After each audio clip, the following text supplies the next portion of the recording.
mukomeje kujya mukurikira gahunda za DC TV Rwanda. Nanone abari DC kimeza nk'uko bisanzwe iteka. Ubu reka babwire bati mumeze mute guys, mumeze mute urumva arakuntu nyine tumba numva mfite falme mpafu numva mfite imyuka mba numva mfite ibintu byose kabisa urumva mba mfite namwe. So guys, bamwita igisupusupu. Amakuru ahari nuko Nsengiyumva aka igisupusupu agiye kongera gukora andi mateka. Uti ayo mateka ate murabizi ko ku itariki 17 z'ukwezi kwa munani hazaba Iwacu Muzika Fest. Finali ikazabera hano kuri parikingi ya Stade Amahoro urumva hano i Kigali i Remera. Ikazaba yitabiriwe n'umuhanzi w'icyamamare kabuhariwe bamwita Diamond Platnumz. Akazitabira iri serukiramuco ribaye ku nshuro yaryo ya mbere, aho ryatangiye mu mpera z'ukwezi gushize rikazenguruka intara zose z'igihugu.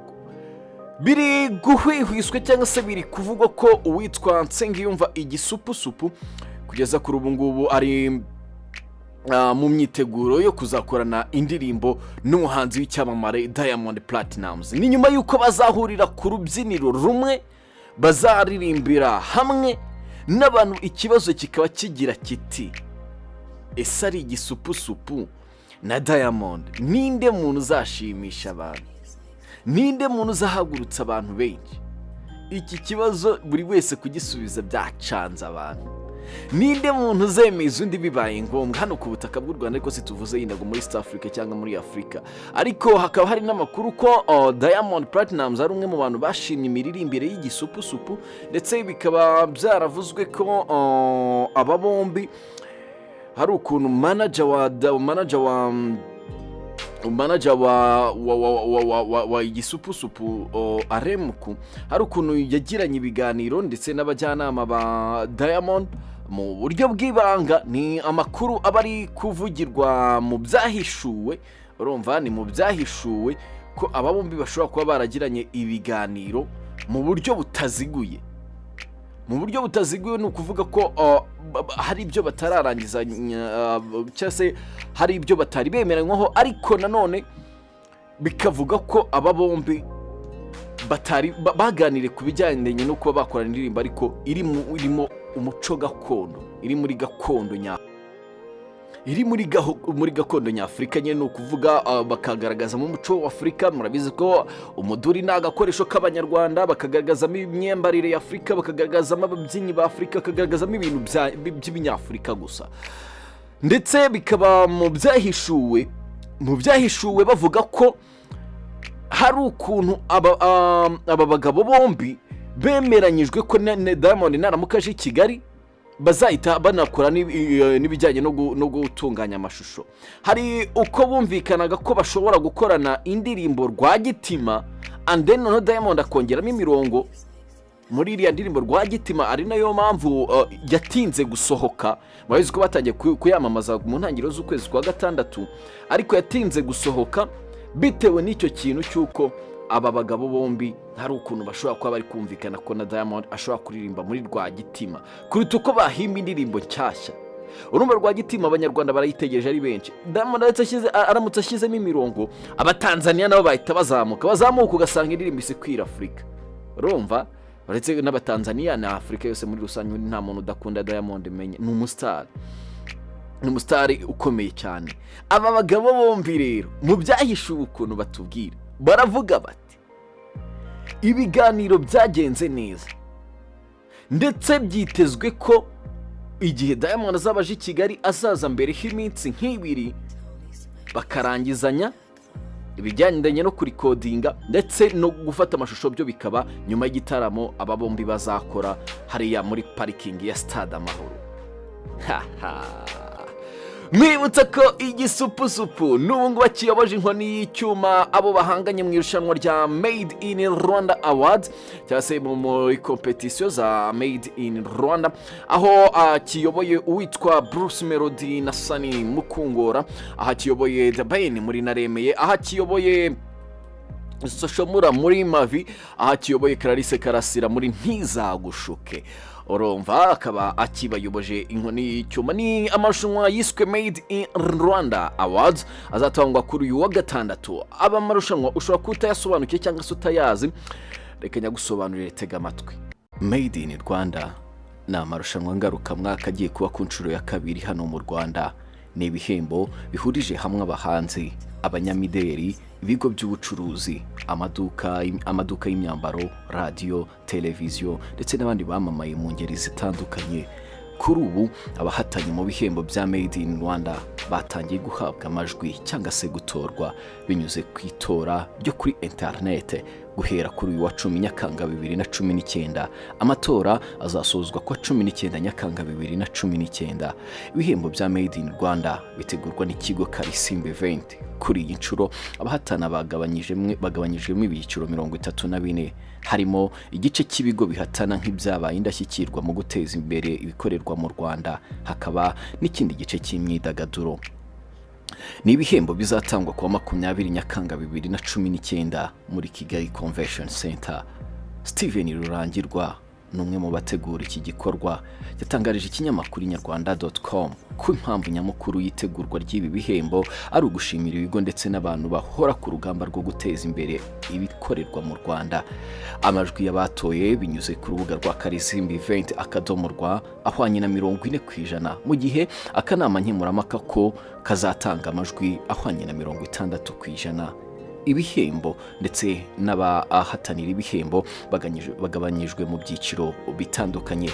Iki gikorwa kikazaba ku itariki ya 20 aho kwinjira bizaba aho ibihembo bizaba bitangirwa mu myanya isanzwe ni 10,000, mu myanya y'icyubahiro 20,000 kugeza ku meza y'abantu 8 muri VVIP ni 150,000. Ibyiciro bigabanyijemo uku gukurikira: Best Photographer of the Year harimo Yakubu Jack, Noah, Chris Krager, Sunny Coast bari guhatanira igihembo cya Best Photographer of the Year. Music Label of the Year harimo Kina Music, The Main, New Level, Incredible na Kiundo Entertainment. Music Radio of the Year harimo Kiss FM, Hot FM, Magic FM, Loyal FM ndetse na Isango Star. Best Gospel Music harimo Ndanyuzwe by Aline Gahongayire, Ijambo rya nyuma by Patient Bizimana, Intashyo by Israel Mbonyi, Biratungana by Adrien Misigaro, Nzahora Nshima by Gabi Kamanzi. Comedian of the Year harimo Etienne, Jafeti, Clapton Kibonke, Joshua, Mercy ndetse na Zabami Said Call. DJ of the Year harimo DJ Marno, DJ Toxic, DJ Mira, DJ Renzo, DJ Anita Pendo ndetse na DJ Phil Peter. TV Series of the Year harimo Papa Sava, City Maid, Seburikoko ndetse n'Umwanzuro. TV Fashion Show of the Year harimo Tsapa Fashion Show kuri TV1, InStyle ica kuri televiziyo Rwanda, Berwa ica kuri televiziyo Isango Star, Fashion Focus ica kuri televiziyo ya Contact. Traditional Troupe of the Year harimo Inyamibwa, Indangamirwa, Intayoberana, Inganji mu nganzo ndetse n'inganzo ngari. Fashion Event of the Year harimo Kigali Fashion Week, Rwanda Cultural, Rwanda Modest Fashion ndetse na Collective RW.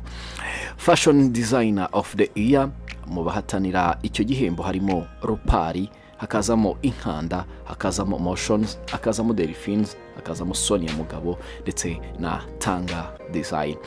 Best Actor of the Year harimo Niyitegeka Gracian uzwi nka Papa Sava cyangwa se Sebu, hakazamo Clapton Kibonke, hakazamo Ndimbati, hakazamo Njuga, hakazamo Nanik cyangwa se Mano.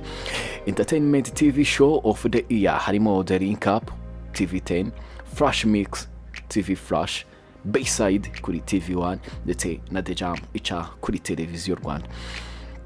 Actress of the Year harimo Nikuze, hakazamo Diane, hakazamo Sperantia, hakazamo Asia, hakazamo Esther, hakazamo na Nadege. Song of the Year harimo Naremeye by The Ben, harimo Tuza by Arioni, hakazamo Kungora ya Sunny afatanyije na Bruce Melody, hakazamo Maria Jeanne ya Nsengiyumva ndetse na Mavi ya Soshomura. Hakaza n'ikindi cyiciro cya Female Celebrity Influencer of the Year harimo Sandrine Isheja, hakazamo Miss Mutesi Jolly, hakazamo Evelyn Umurerwa ndetse na Kate Bashabe. Female Artist of the Year harimo Clarisse Karasira, Aline Sano, Odia Intore, Marina ndetse na Teta. Male Artist of the Year harimo Jules Sentore, Mani Marite, Nsengiyumva François Igisupusupu ndetse na Cyusa Ibrahim. Sport Radio Station of the Year harimo Radio 10, Flash FM, Radio 1, Radio Rwanda ndetse na Isango Star. Movie Interpreter of the Year harimo Rocky Kirabiranya, Peak, Junior, The Premier, Yakuza ndetse na Didier. Brewery Company of the Year harimo Bralirwa ndetse na Skol Breweries. Asian Company of the Year harimo Super ndetse na Clear. Agro Business Company of the Year harimo Kinazi Cassava ndetse na Winners Crips. Most Supportive Financial Institution harimo Unguka ndetse na Goshen. Business Mentor of the Year harimo Inkomoko ndetse na Glowfin.